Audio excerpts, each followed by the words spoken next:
Well, this is a different video from the usual. For those who don't know, I kind of made a promise that I would be making a Q&A 100 subscribers special, where I answer all your weird comments on YouTube here. So, let's get started. Toast the Best Toasty says, he's back. Yes. I'm back. Hello. In fact, let's do a rapid round. My name is Rudra, I'm from Australia. Crikey! My favourite movie is Avengers Infinity War.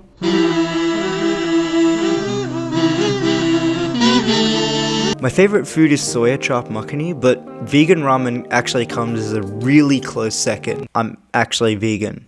Kind of. Who am I grateful for?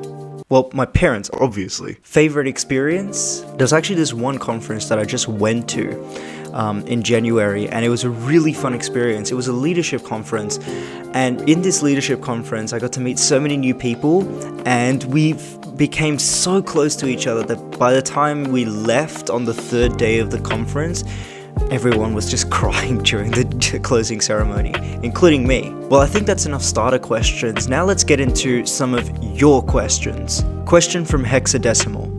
Are quantized redshift from distant objects in the universe a real thing, skimmed over and buried by astronomers, or are they the statistical mirages portrayed in many reports? So the answer is that the idea of quantized redshifts is really just another example of scientists jumping too quickly to conclusions. Back then, when the idea was being thrown around, the amount of data collected through surveys was not as much as it is today.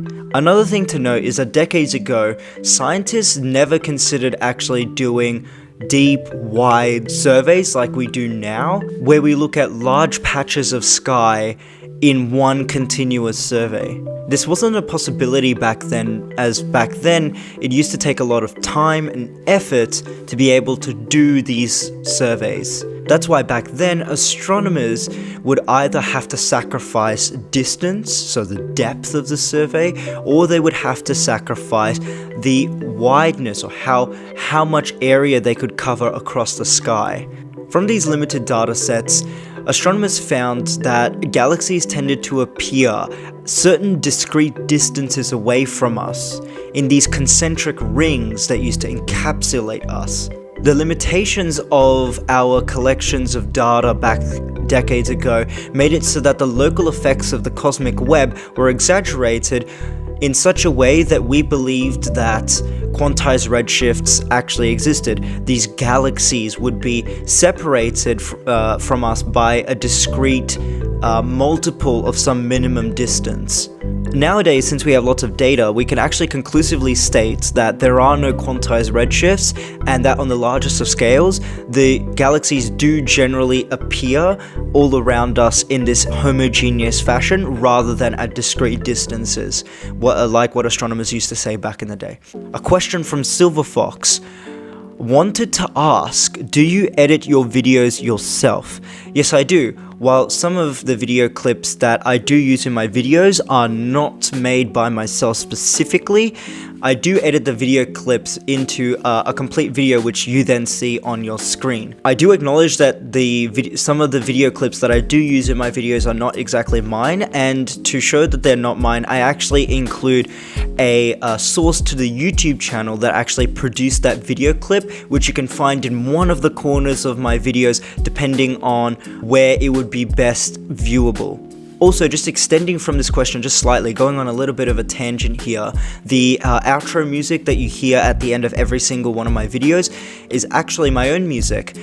So if you look at the latest 5 videos, all of the outro music is made by myself, and you can find that on my SoundCloud. Now, currently I'm in the process of moving everything from SoundCloud to YouTube, so if you do want to be the first people to take a listen to some of the new stuff that I'm putting out, just make sure to subscribe to my YouTube channel, my music YouTube channel, which you can find in the description below. I do actually spend a lot of time working on each individual video. That's why it takes so long just to put a new video out, because I want to make sure that the thumbnails are as catchy as possible, that I'm conveying information in the most engaging way possible, and that my animations actually assist in helping you understand what it is exactly that I'm trying to say.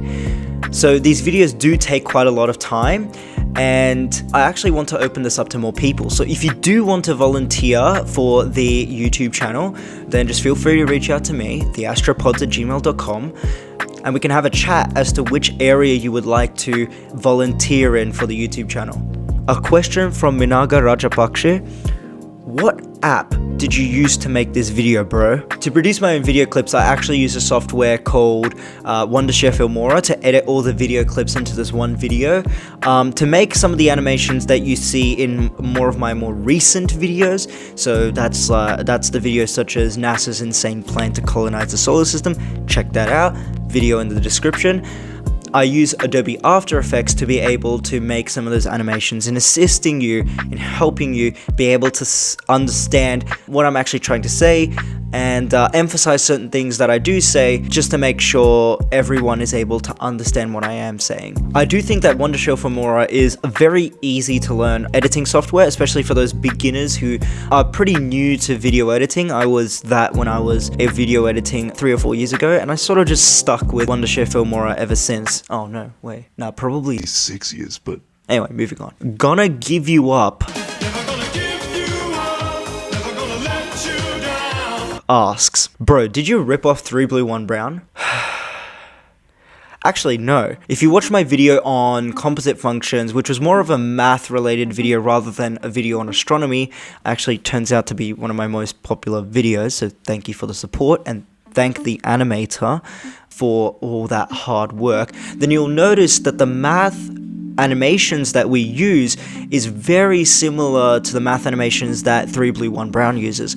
In fact, 3 Blue 1 Brown is actually the creator of the math software that pretty much all new math YouTubers use, which is called Manim, which actually stands for math animation.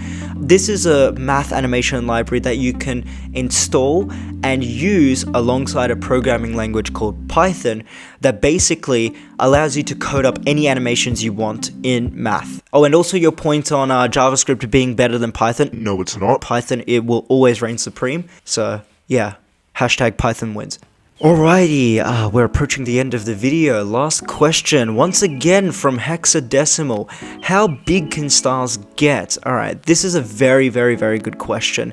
And I think this is actually a pretty educational question as well, just as your first one, which is pretty interesting. There's actually a good video by Kurzgesagt, I believe I pronounced that correctly, Kurzgesagt, which is basically a European YouTube channel that basically shows the comparison between our sun and the biggest star that we currently know of, which is Stephenson 218. And basically this star is the largest star that we have ever detected, but if you want to speak more generally as to how big stars can really get, then you have to often delve into the physics of what we call hydrostatic equilibrium and understanding the forces that are at play when a star is produced. That is the gravitational force that pulls all the gas into the star, and then you've got the pressure within the star itself and also all the energy that's being produced that's sort of keeping the star intact. This hydrostatic equilibrium, it actually collapses when a star dies because a star can no longer